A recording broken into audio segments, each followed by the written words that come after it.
All right, so we have a subscriber request to do a 14-player free-for-all. I had done this once with tier 10 vehicles, and now we're going to try doing a free-for-all with 14 tier 5 Leopards. And it is a ton of auto shooting going on. Thank you to all the subscribers that helped with this scenario. And thank you, Garion, so much for helping put together this vid. So we've got 3 rounds, switching it up, just letting different players have a turn. And I thought what would be really fun to do for some other videos is to maybe do like a free-for-all with all derp tanks, or I don't know, like 14 free-for-all with smashers, or 183s, or maybe just a variety of different types of tanks. So we'll kind of see what else comes up on the horizon. But you guys are the ones really with all the good ideas.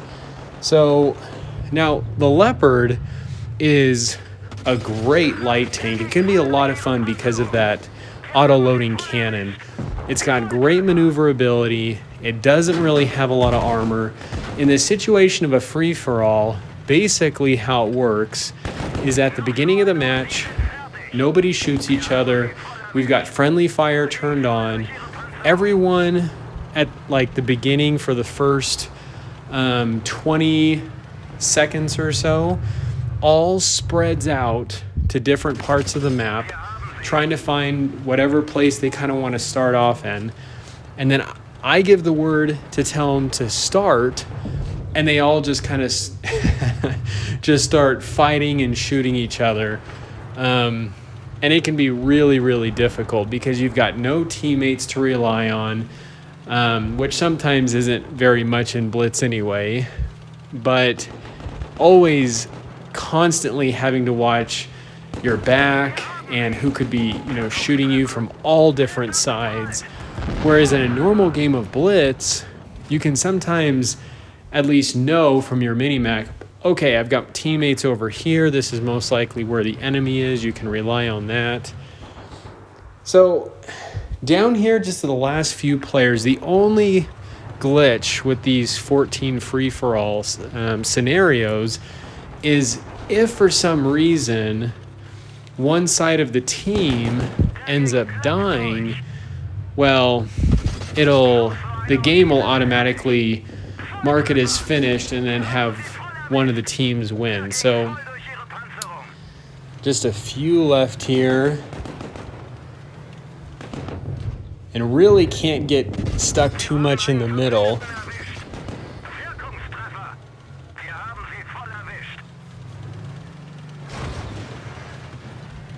Now this one is not, we don't have all 14 Leopards in here, but I think here in round 2 and 3 we actually have all 14. Now the Leopard is definitely a type of tank that getting to positions early on in the game or using that view range is super effective. In this free-for-all, everyone has the same view range, and the fact that you technically have teammates, even though friendly fire is on, you can see where they are. Anyone that your team spots, you can see. So it can make it a little challenging. All right, round 2, and I think now we actually have 14 Leopards here in the room.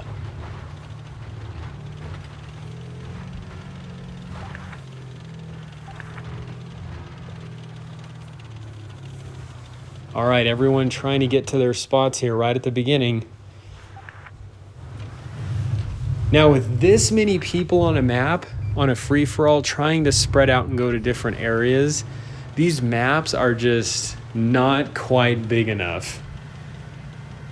There are some people, I think, right when I push start, were still in view range within other players.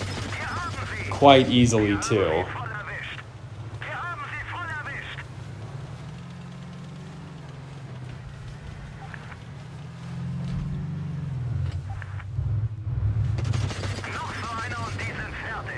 I'm not sure if that guy ran into some computer issues.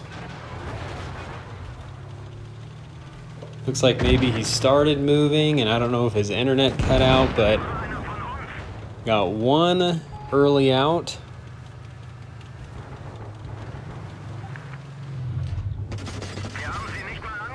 Just so fun. Gotta love these scenarios.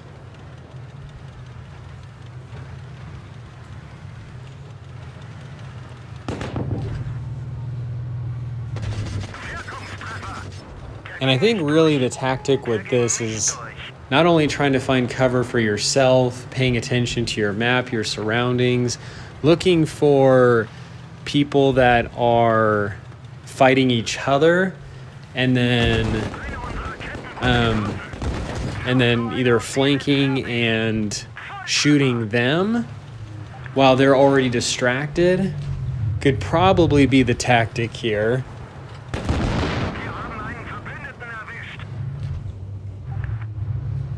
Okay, looks like we've got 6 down.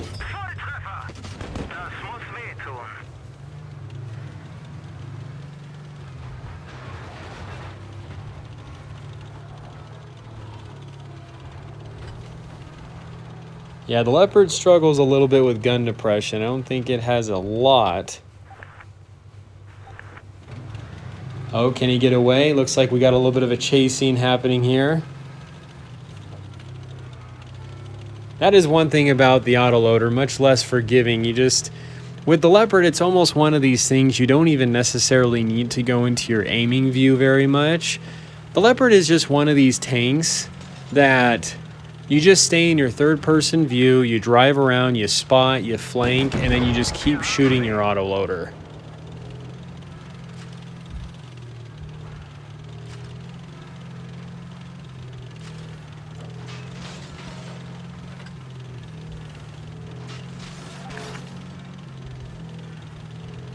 Okay, down to the last 2.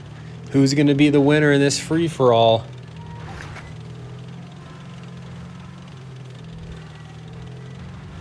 Now, the nice thing with these things being light tanks, they've got the view range. It should be much easier, and they should be able to spot each other much quicker.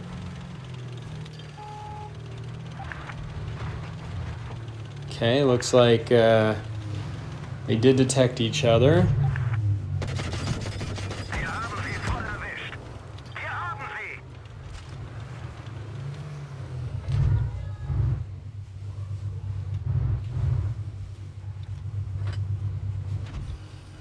Man, what would it be like to be down to the last 2, get so close to winning and then not have it happen?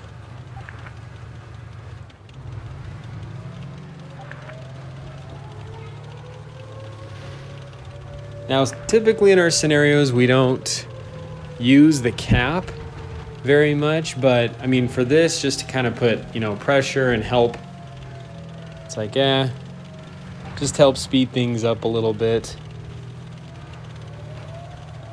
But as mentioned, yeah, we typically don't use the cap in a lot of these scenarios.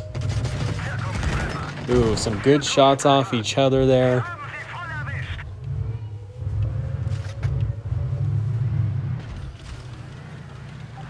Now you can see, even though it's a light tank, they still have somewhat of armor against each other.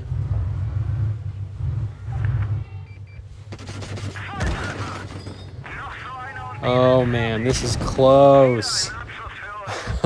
Oh, good game. GG.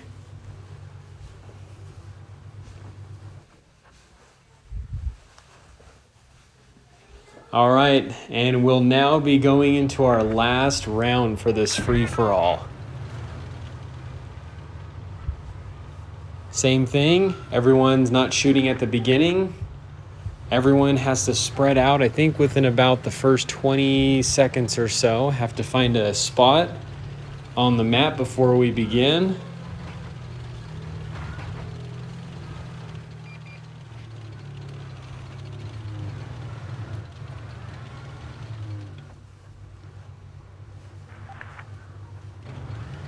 And it's funny because even at the beginning, some people have the same idea to go to the same location. They end up meeting each other there and they're like, oh shoot, one of us has got to leave and go to another spot before it starts.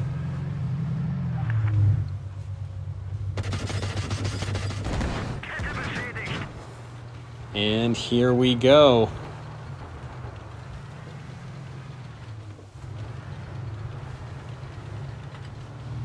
Let the chaos begin.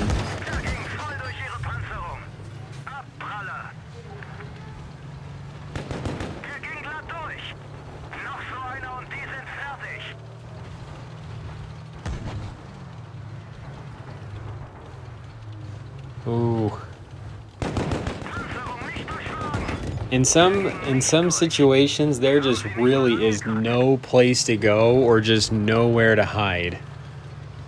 I almost feel like in a situation like this, it's more luck than skill, because there's just too much to pay attention to around you.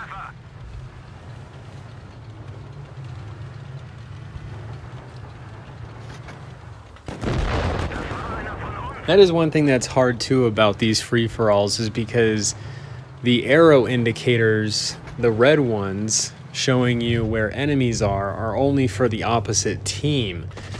Being this is a free-for-all, sometimes you have no idea if someone is really close or next to you, I guess, outside of looking at the mini-map.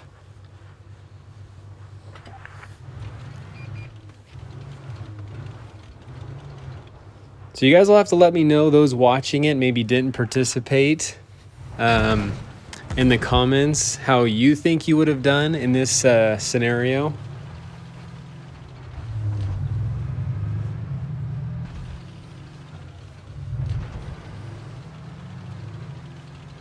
All right, so here we're in a situation where there's only one left on one side. If he dies, that does finish the game, but, you know, so it goes.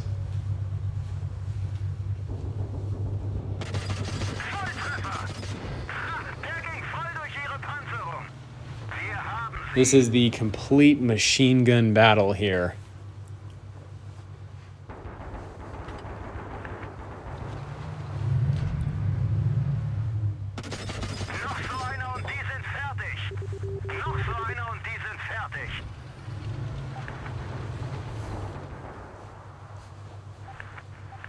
Okay, we're down to the last four.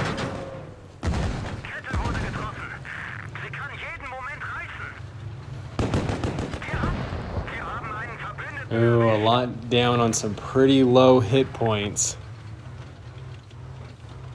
3 left. Having to really rely on that cover as much as they can.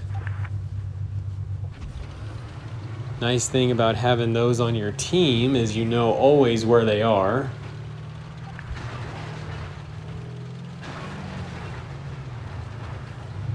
Oh, got real lucky there. Having to be real particular about placement and position. Uh-oh. And we're down to the last 2.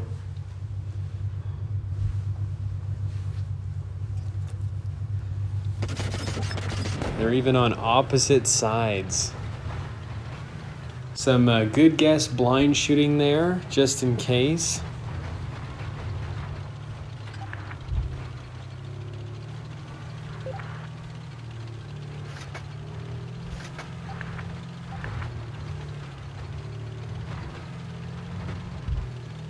Now, being that one Leopard was over on the other far side of the map, it might have been pretty good.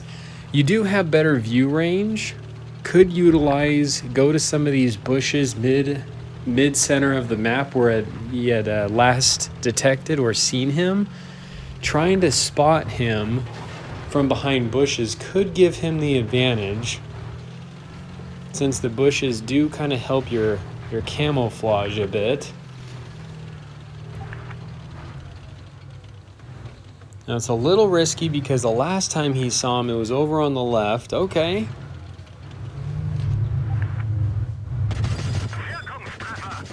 Ooh, gets his engine. Drains a little bit more hit points. Okay, puts himself down here in the valley. He's got to be real careful. The other guy's got more hit points than he does. Uh-oh. that is it. So anyway, hope you guys enjoyed today's vid. This is the Muffin here. You guys stay cool and keep tanking.